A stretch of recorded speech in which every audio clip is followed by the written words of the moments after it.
फिर 84 लाख योनियों के अंत में आखिरी योनि है गौ माता की। जब आदमी सारे पापों को भोग लेता है, ध्यान से सुनना, जब आप लोग सारे पापों को भोग कर निष्पाप हो जाते हैं तो वेटिंग लिस्ट में जरा देर के लिए डाल दिया जाता है। जब आदमी निष्पाप हो जाता, तुमने सारे भोग लिए ना, तो सारे पाप जब भोग के खत्म कर लिया, जब आप निष्पाप हो गए, तब आखिरी 84 लाख योनियों के बाद सबसे अंतिम योनि गाय की योनि है। फिर आपको गाय बनना पड़ता है। गाय, गौवंश, जिसमें बैल गाय सब आ गए, गौवंश।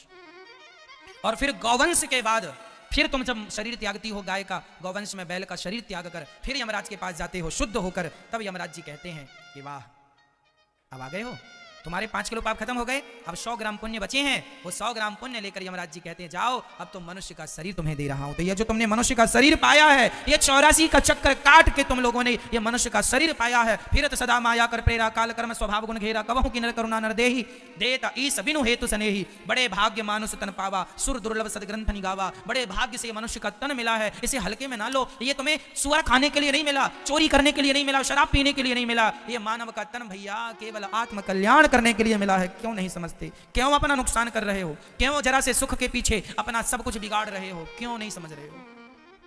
जरा सा तुच्छ सा सुख, पैसे का, पत्नी का, परिवार का, भोगों का, इसके चक्कर में आदमी लोक परलोक बिगाड़ के 84 की यातनाएं भोगने पर मजबूर हो रहा है। जरा से सुख के लिए सब छोड़कर, सबसे मन हटाकर केवल भगवान में मन लगाना चाहिए। यही मानव जीवन की सार्थकता है।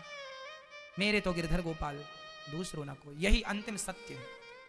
अब ये कितनी देर में आपको ये इतनी सी बात समझाने के लिए इतने सारे ग्रंथ पुराण बनाए, केवल इतनी सी बात समझाने के लिए कि तुम्हें ये समझ में आ जाए कि भगवान मेरे हैं, ये संसार मेरा नहीं है। बस इतनी सी बात समझाने के लिए इतने सारे पुराण बनाए गए और इतने सारा कुछ समझाए कि इतनी सी बात जिस दिन समझ में आ जाए, बस वही आपका जीवन है। ये 84 लाख योनियों का मैंने विवरण आपको दिया। 84 लाख योनियां हैं, इनमें कीट पतंगा मच्छर मक्खी सब कुछ आ गया, सब कुछ आ गया। पेड़ पौधे मछली सब आ गए, उड़ने वाले पशु पक्षी, जलचर थलचर नवचर नाना सब आ गए। जलचर मतलब जल के जीव, थलचर मतलब थल में रहने वाले और गगन आकाश में उड़ने वाले। नवचर आ गए, सब आ गए। बस बड़े आखिरी में ये मनुष्य का शरीर दिया है। इसलिए चींटियों की संख्या ज्यादा है। भारत में सिर्फ 135 करोड़ लोग रहते हैं, ओनली 135। नई जनगणना आएगी तो 140 होंगे, 150 करोड़ होंगे अधिक से अधिक। भारत में प्रेजेंट में जो हमें जनगणना प्राप्त है उसमें 135 की बात है। 135 करोड़ लोग भारत में रहते हैं। पर मुझे बताओ चींटी कितने करोड़ होंगी पूरे भारत में? कोई गिनती है? मच्छर कितने करोड़ होंगे? हाथी मक्खी कितने करोड़ होंगी? चींटियां, हाथी, चींटियां, मक्खी, और ये चींटी, चमगादड़ और ये भेड़, ये सुअर, ये सब गिनती करो तो आदमी से ज्यादा ये लोग पाए जाते हैं। क्यों? कोई करोड़ों सुअरों के बाद, करोड़ों भोग भोगने के बाद, योनियों में जाने के बाद, तब कहीं जाकर एक बार ईश्वर मौका देते हैं मनुष्य का। इसलिए तुम्हारी जनसंख्या कम है, चींटियों की ज्यादा, क्योंकि वो तो अभी भोग ही रही है अपने कर्मों का दंड। अब मैं यहां मनुष्य के बाद जब मैं मरूंगा, ये शरीर छोड़ूंगा, इसके बाद पता नहीं मैं कहां जाता हूं, कितनी बार मुझे कीड़ा बनना पड़ेगा। यदि मैंने अच्छे कर्म किए तब तो मोक्ष हो जाएगा, भगवान के चरण मिल जाएंगे, परमधाम वैकुंठ साकेत लोक मिल जाएगा। और नहीं तो यदि मैंने भी जरा सा संसार से मोहब्बत कर ली और मैंने भी भगवान को विसार दिया, तो फिर मैं भी जन्म और मृत्यु के पहिए में पिसता रहूंगा। पुनरपि जननम पुनरपि मरणम पुनरपि जननी जठरे शयनम। चलती चक्की देख कर दिया कबीरा रोए। ये चक्की चल रही है, जन्म और मृत्यु की चक्की, सब पिस रहे हैं। चलती चक्की देख कर दिया कबीरा रोए। दो पाटन के बीच में साबुत बचाना कोई, सब पिस रहे हैं, जन्म मृत्यु जन्म मृत्यु जन्म मृत्यु जन्म मृत्यु, यही करते करते खत्म। इसलिए कितने मेहनत के बाद, कितने जन्मों के बाद ईश्वर ने मनुष्य बनाया, और उन मनुष्यों में भी तुम गर्व से कह सकते हो कि भगवान की विशेष कृपा थी आप लोगों पर, इसलिए भारत भूमि में जन्म दिया है ईश्वर ने तुम्हें। और भारत भूमि में भी तुम्हें सनातन धर्म में भेजा है परमात्मा ने। उस धर्म में, जिस धर्म में गंगा को माता, यमुना को माता और समुद्र को भगवान देवता माना जाता है, उस धर्म में तुम्हें भेजा गया है। जिस धर्म में पत्थर को भी भगवान माना जाता है, यह धर्म सबसे श्रेष्ठ धर्म है, सनातन धर्म। धरा ये जिस पर घूम रही, हम उसी केंद्र के बिंदु हैं। गर्व से कहो हम हिंदू हैं, हम हिंदू हैं, हम हिंदू हैं।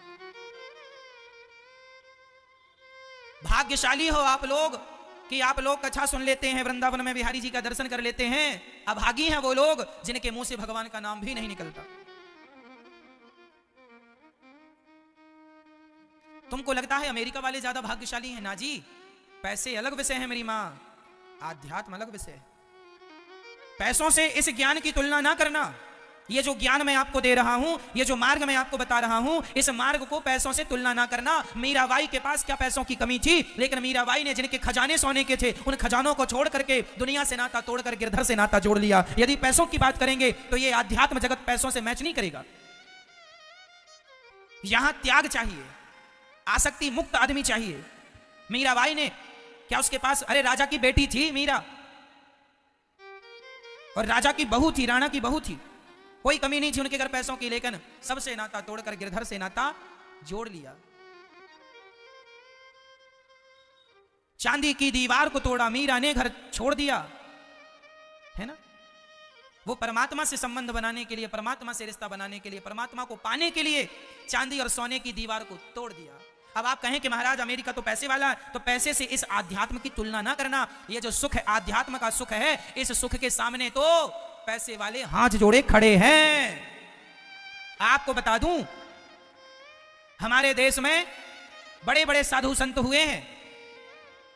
नीम करोरी जी महाराज जी का नाम सुना होगा, स्वामी देवरहा बाबा जी का नाम सुना होगा, क्यों, स्वामी श्री कृपात्री जी का नाम सुना होगा। ऐसे महापुरुषों के सामने पैसे वाले हाथ जोड़कर खड़े रहते हैं। पैसों की कोई गिनती नहीं है आत्मज्ञान के आगे। किसके आगे? आत्मज्ञान के आगे, भक्ति के आगे, आत्मबोध के आगे किसी पैसे की कोई वैल्यू नहीं है। इसलिए भारत की तुलना अमेरिका से ना की जाए। भारत आध्यात्म देश है, और इस आध्यात्म सृष्टि में आध्यात्म गुरु यदि कोई है तो भारत है। इससे बड़ा कोई हो नहीं सकता। ये त्याग, ये तपस्या की धरती है। भोगी बनना है तो अमेरिका का रुख कर लो।